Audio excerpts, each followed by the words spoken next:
The market has bounced back to pre-COVID? Shocking, shocking stuff. Stay tuned to this week's episode of Prime Properties TV. Promise you, it'll be worth it.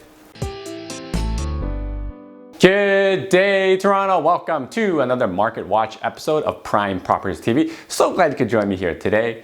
Every month on the channel of Prime Properties TV, we take a closer look at the Toronto real estate statistics to try to understand how the market is behaving, okay? And in this month's Market Watch, we have some surprisingly shocking numbers that even shocked me, but you know what? Because they came out for the month of July, we have to kind of talk about them to kind of tell you exactly what's going on in the market, okay? So we're basically right now is in a hotter market than we were pre-COVID, okay? And pre-COVID was crazy. So generally, I like to look at the months of inventory to determine how strong a market is. And in July, in all of Greater Toronto area, the month of inventory was 1.355. So this means that if no listings were to come up from now until 1.355 months, which is like 40 to 45 days, give or take, there would be zero properties to buy, nothing to buy, okay?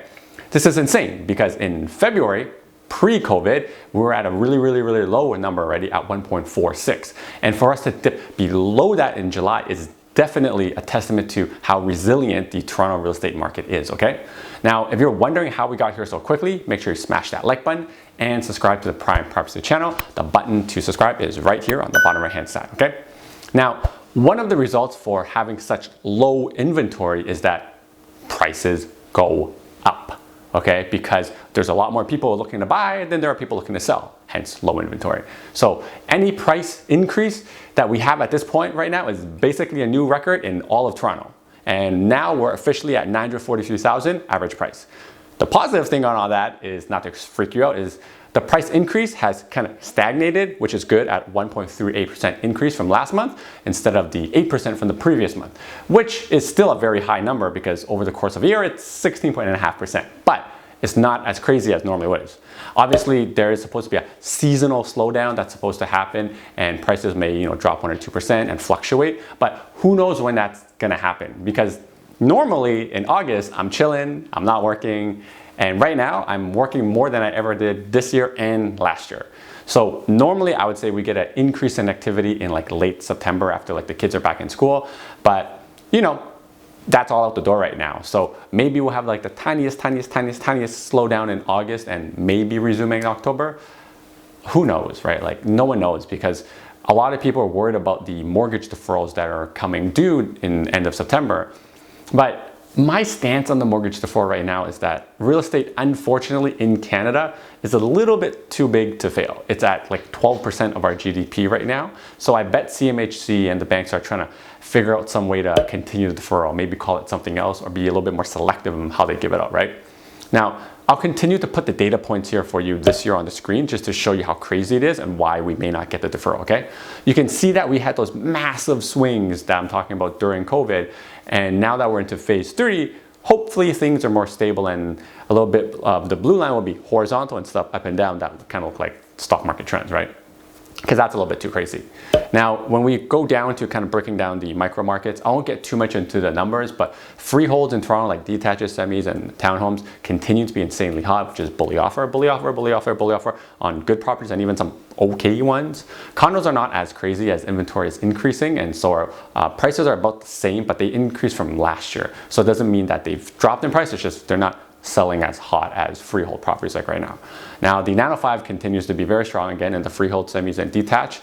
Condos a little bit stagnant, but the idea is that the exodus to kind of like from condos into houses is happening. Now, the reason you may be seeing crazy year-over-year numbers and hearing it on like the news is that the news and the numbers are comparing last year's 2019 July, which is normally not as hot, to a delayed spring 2020 July because of COVID. So, although the numbers of year-over-year increase is crazy high, take it with a grain of salt because that's not like apples to apples comparison because, COVID, right? However, at the end of the day, I will say we do have a supply issue still, okay? And I'll repeat this again on this video because even when the mortgage deferrals come due, and I can tell you 100% that we're gonna get an increase in supply. 100%. The biggest question that comes with the mortgage deferral is when, if they're going to do it. And I really don't think it's going to be September.